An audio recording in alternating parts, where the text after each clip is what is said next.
Welcome back to Comedy Trap House News. It's your boy Marvin Telp, and we're going to start this week with what should have been the fight of the year, at least, you know, in the conversations of the fight of the year. We had Errol Spence versus Terence Bud Crawford, and we should probably name him Hands Crawford at this point because, my God, Errol Spence came in with a record of 28-0, and Bud came in with a record of 39-0,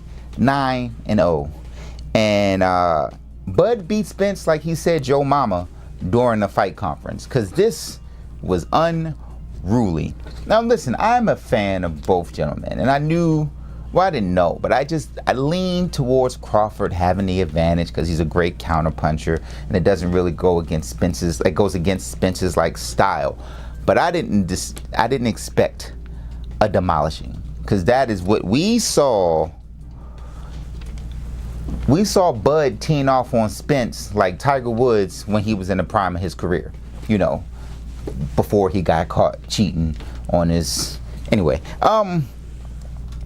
Now, to be fair, right, Spence got in a ring with someone I would have never gotten into a ring with, because Bud tells a story, and this story let me know this is not a man I want to fight.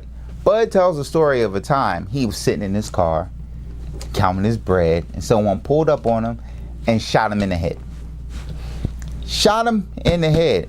And you know what he did? Not just the fact that he survived, he drove himself to the hospital. Now maybe, ladies and gentlemen, you don't understand what this means.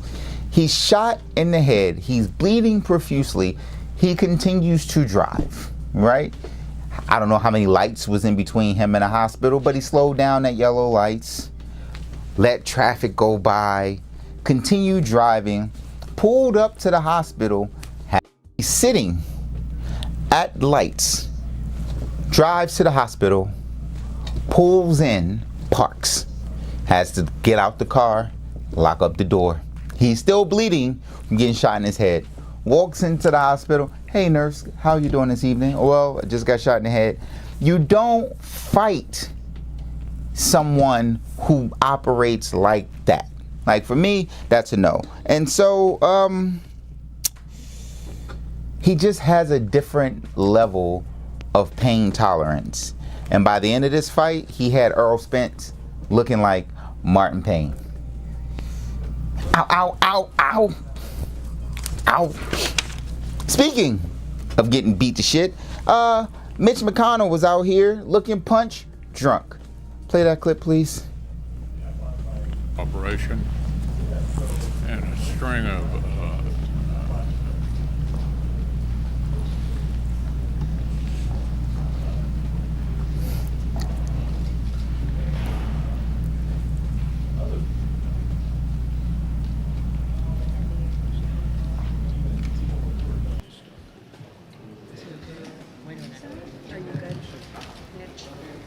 Okay, Mitch.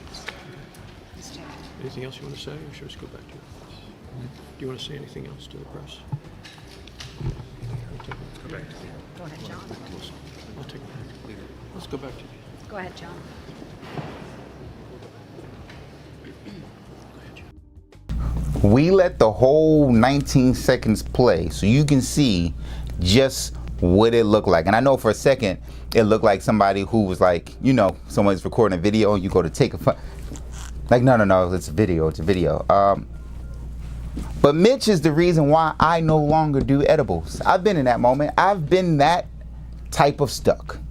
But in this situation, it's a little different, because Mitch McConnell is 81 years old. The Kentucky senator is 81 years old and looks every bit of 81.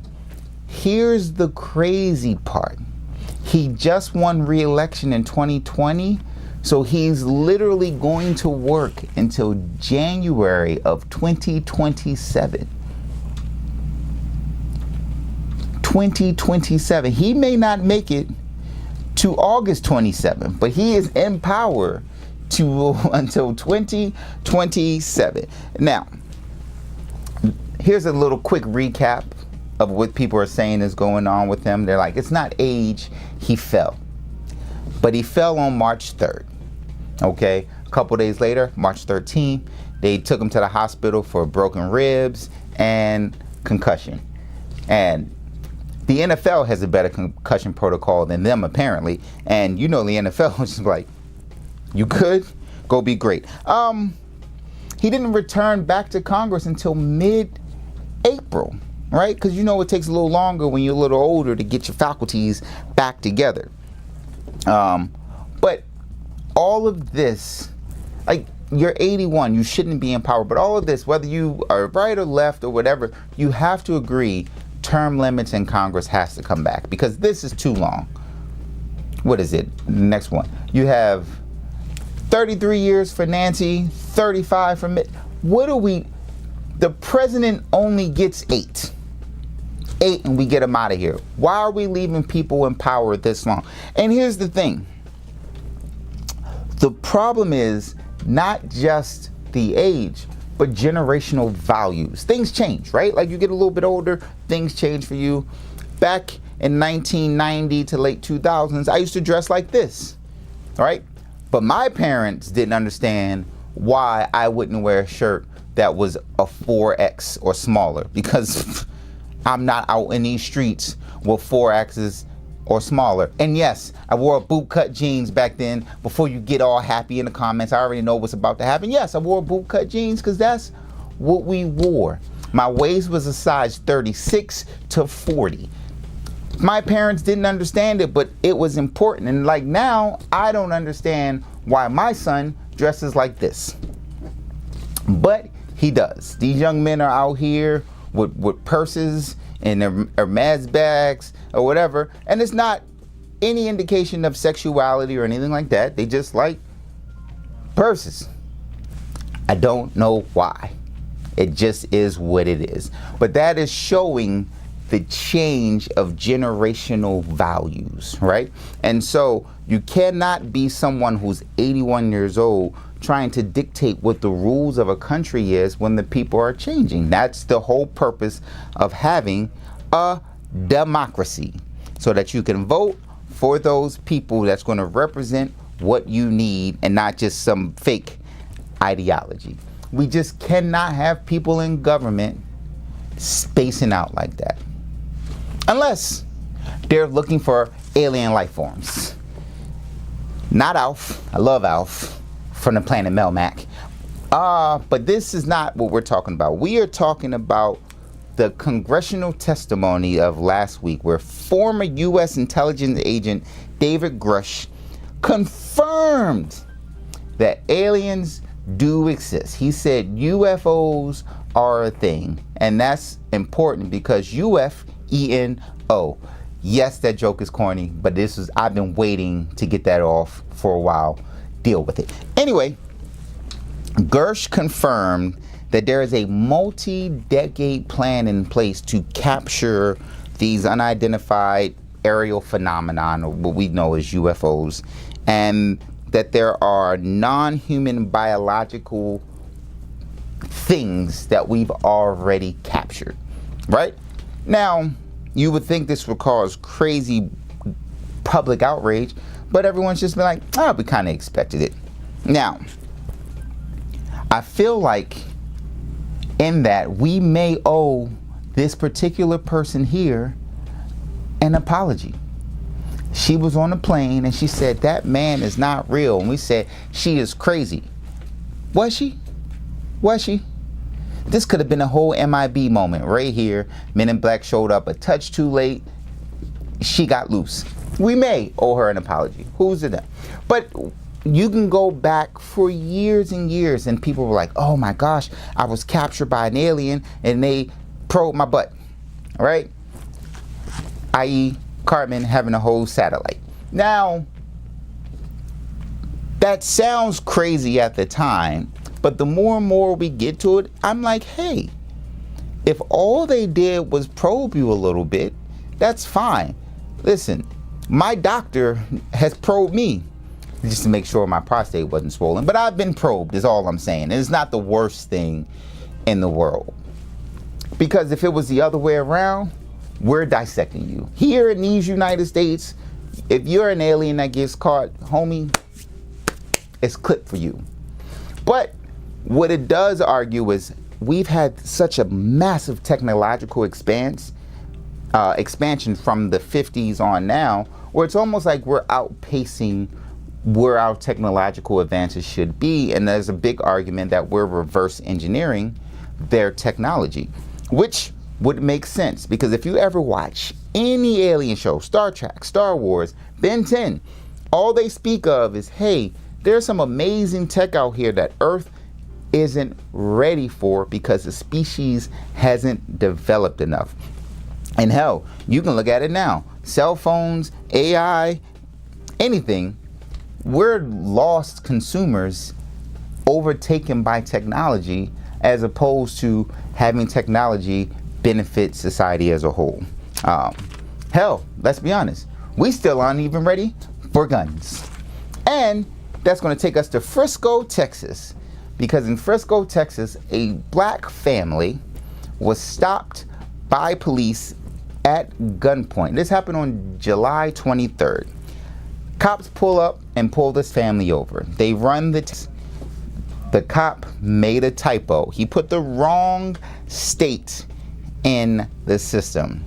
That came back as a stolen car, because at this time that plate belonged to, I want to say it was a Kia, and there was that whole TikTok trend. Back to technology, there was a TikTok trend on how to steal these cars, and people were going around stealing Kias for TikTok. Make it make sense.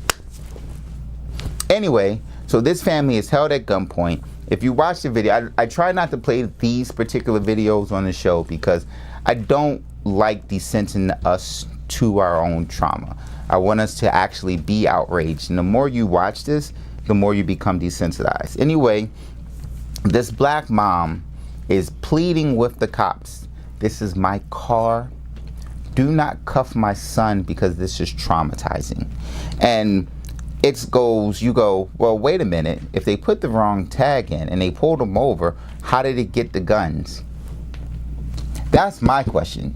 Because the second your hue gets a little darker, we got to pull the burners immediately. So this family, after a while, the cops go, oh, dag, we got it wrong. And they hit the family with a, that's our bad. We apologize. That's my bad? What? That was it? Not, we are immensely sorry.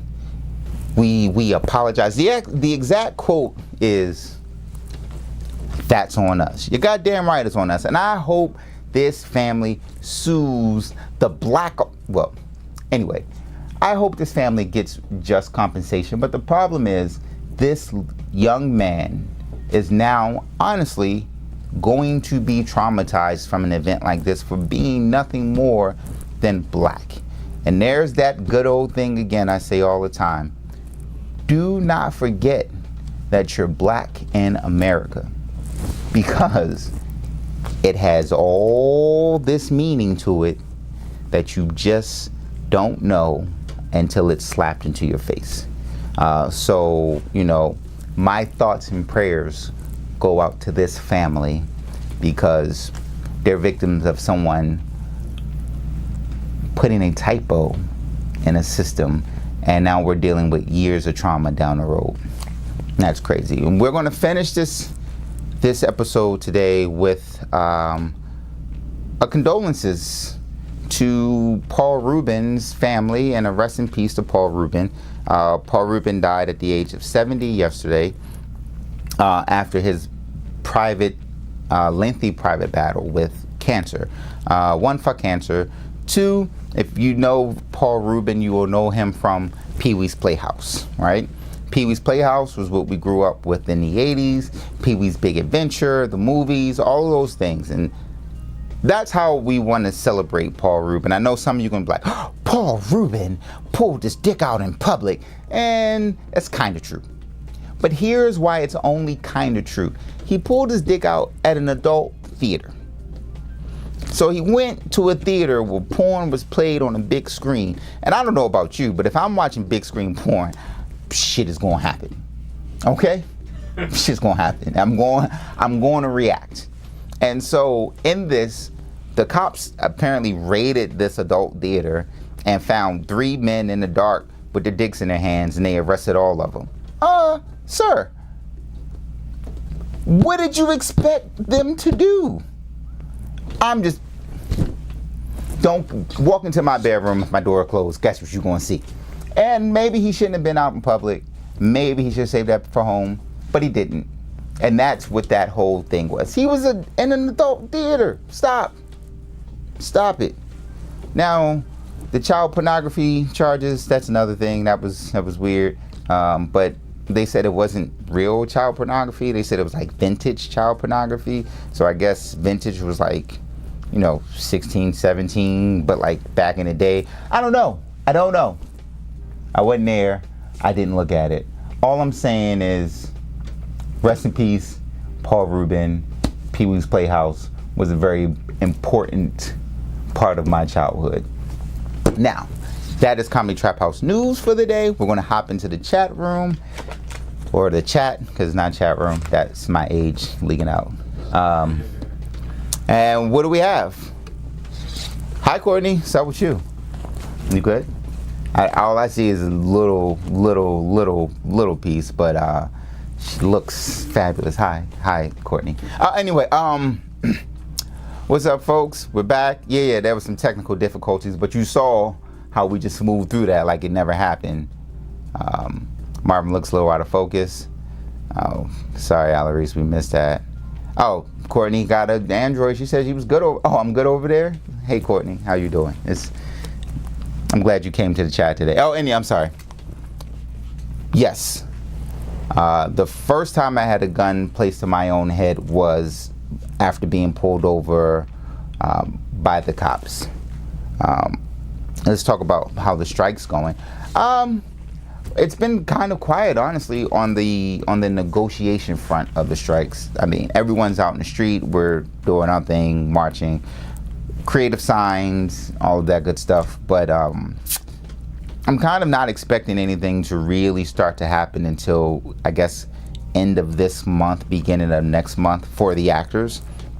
3 months, both sides are going to go, all right, let's figure out how to make this better for everyone.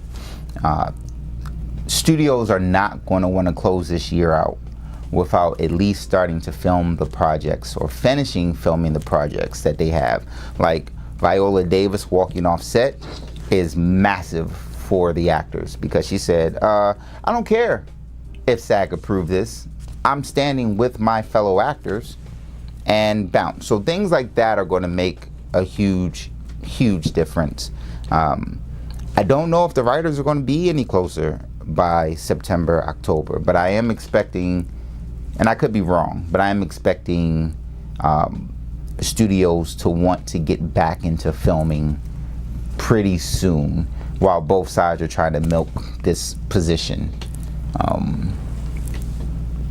Thought about Carlee Russell. Oh, thoughts about the Carlee Russell charge. That's what she get. I don't like. There's no victimless crime in this, because what Carlee Russell did was mobilize a bunch of people towards a fake cause where we know women end up missing every damn day, i.e. a mom and her daughter, or a mom and her child just got abducted in Haiti. This is a real problem. So when you put out dumbass fake reports like that, yeah, shrug shoulders. Striking against pork sandwiches. Am I missing something under that? Pulled pork sandwich? I'm striking pulled pork sandwich. Why would you strike against pulled pork sandwiches? That is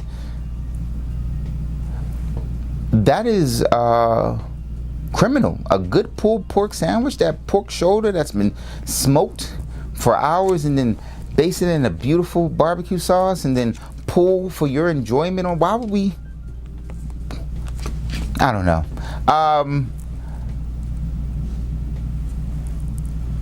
And then where we got? I don't think she should go to jail per se, right? in the realms of doing time. I think she should honestly do what they do for most people. They should put her on probation for an extended period of time. She ain't got to go to work because they fired her ass.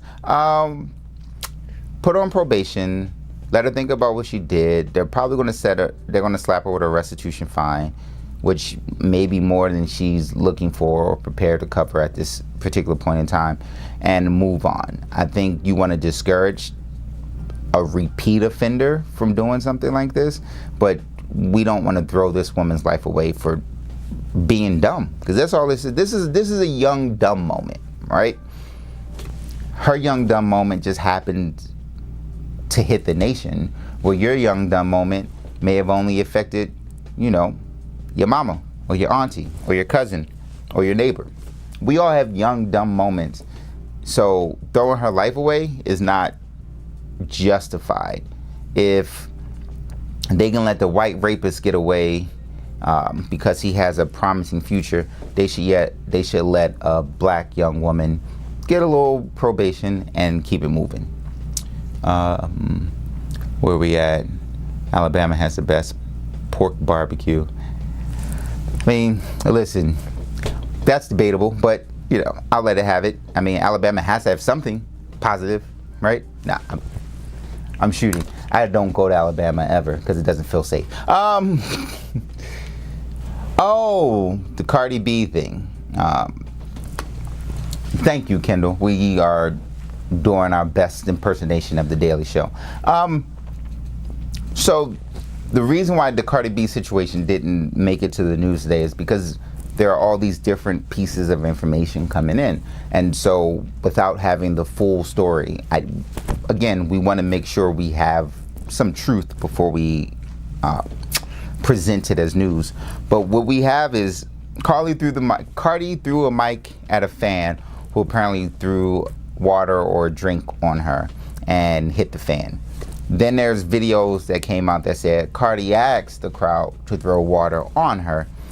And then there are some people saying that happened after, that happened before. I don't know. I don't know what happened. What I will say is this. Audience members, stay in the audience, right? Enjoy the show.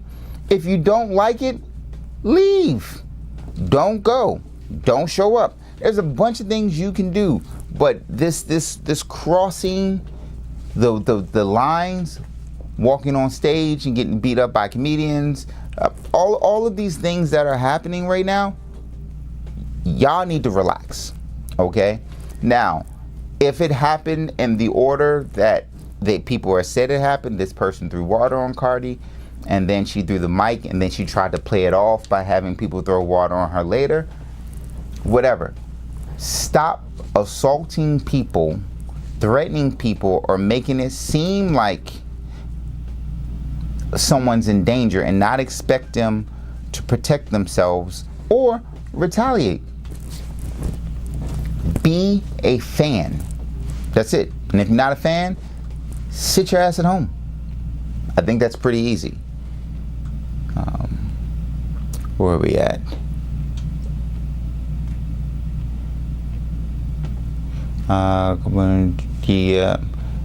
She threw a mic at a DJ just before that. Listen, Cardi's not a role model. Let's be fair in this assessment. She's not the person that I'm going to point to my daughter and be like, hey, when you grow up, you too can be a former stripper turned rap artist. We just don't have the best representation when it comes to some of our musical artists. And so you have to also take certain behavior with a dime a dozen. But the big thing is, if you're in a crowd, sit your ass in the crowd and enjoy yourself. And any thoughts on Drake dissing Pharrell and Pusha? No. Drake's not been relevant for a little bit, and now he's trying to become relevant again. Emmanuel, you have something to say? I have a question. Oh, okay. I was just wondering, with the UFO thing happening, right, with that whole, what does it take for you to believe that they're here? Do you need hard evidence? Me personally? Yeah, at this point, what is it going to take? Do we need like an object? Do we need a ship? Do we need the aliens to come out and say, yo? I honestly think we're at a point where we're indifferent as a public. I think legitimately, if outside of an alien walking down the middle of the street, that would probably get attacked. I don't think anything would really shock people. Like, maybe one day, if they admit that the pyramids is really alien tech that's fallen in the desert, people might go, oh, I knew it. But I still don't think it's going to shock folks, you know, until we start having disintegrators and teleportation things. And then again, that's just technological advancement. I think for a long time we've assumed aliens were here. You have people like, the reptiles have been here forever. And you got the little green men. I don't know. I've never seen one, never dapped one up to my knowledge. But again, like I say all the time, the Bible says, in the beginning, God created the heavens and the earths with an S. And I don't think that's a translation issue. If you aren't a spiritual person, just look up. Do you think in the expanse of hundreds and millions and billions of light years, we were the only ones that came out perfect by rolling the dice? Yeah. Do I think young black people should only go to HBCUs after the Supreme Court ruling? Oh, no. And my reason for that is I love HBCUs. I really do. And I think they are a phenomenal place for black people to learn their culture, history, get to know each other, and it's got some of the best networking I've ever seen. As a student that went to a PWI, I had a different experience. Now, I think HBCUs need more funding, right? Like if you've gone to an HBCU or if you've been to HBCU campus, some of these buildings are literally on their last legs, right? And you're like, oh, it's historical. No, it's old. Like there's a difference between historical and taken care of. The food's questionable at certain schools. You have other schools that have been unaccredited over time. Like there are a lot of things that have to be corrected at HBCUs before I should say, forget PWIs. Now, I also believe HBCUs are a victim of generational conditioning. And this is what I mean.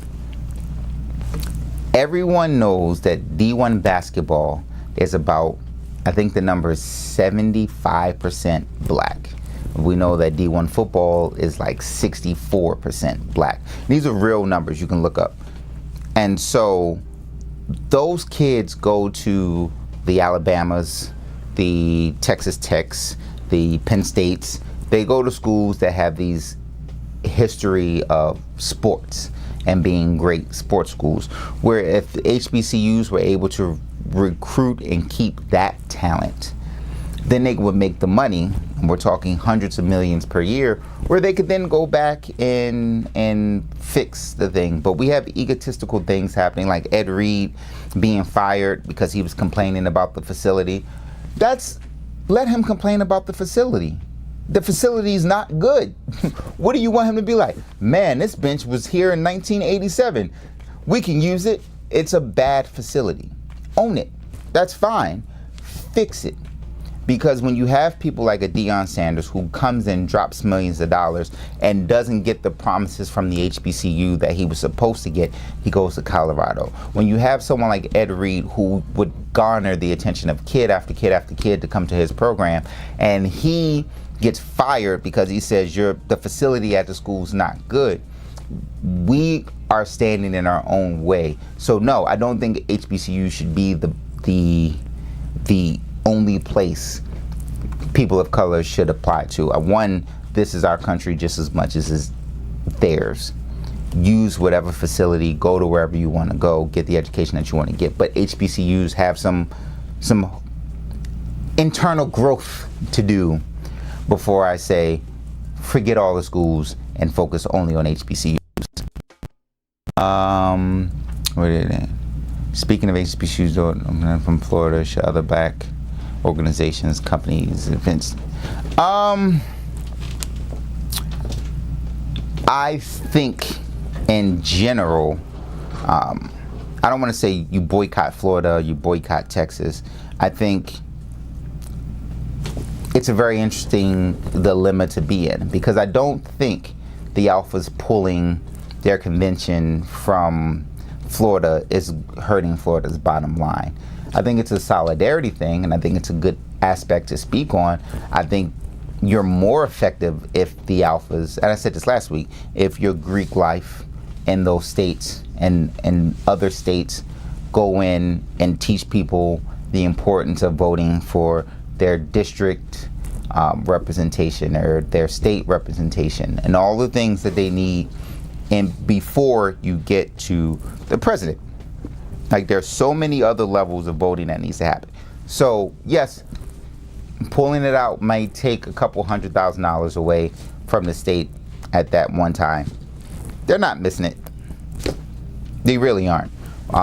You're better mobilizing in the state, taking that time to empower the community, and then go out and make a change that way.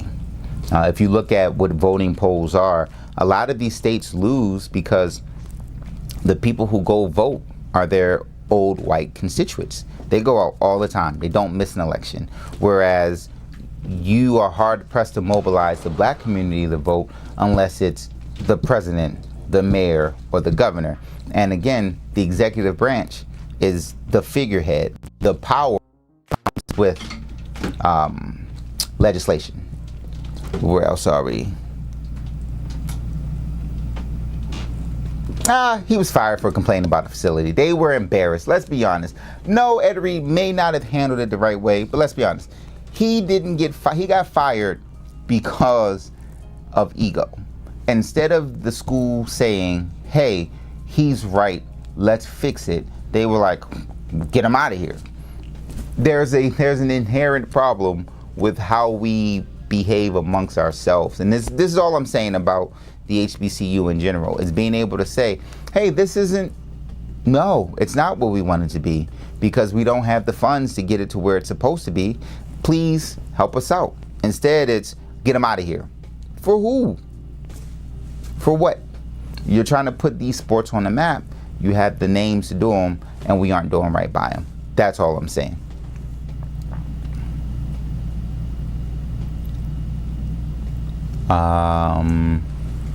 They shouldn't have fired that man for speaking the truth. They should. Yes, that's what I'm saying. That's exactly my point.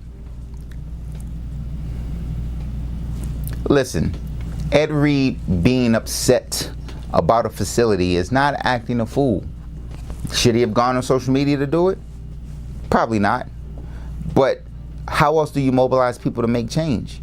We don't know what the conversations were privately about what the facilities would look like, what he was going to have, what we don't know. But I don't think Ed Reed is immature enough to just be like, well, damn, this is dumb, let me go ahead and boom. This may have been a calculated move, and it just didn't work out. I think that's it. We've gone through all the chat. We killed this like we always do. Anyway, if there's not anything else, we'll be back here next week. Come bang with us. Again, like, subscribe, share, please. I know there's a bunch of you who don't subscribe to this. Subscribe. It's easy. Just click the button that's right there. Like, comment, help us grow the channel. Views were up last week. I'm not even going to hold you. I'm not going to hold you. So we appreciate that. Thank you. It's your boy Marv. See you next week. Peace.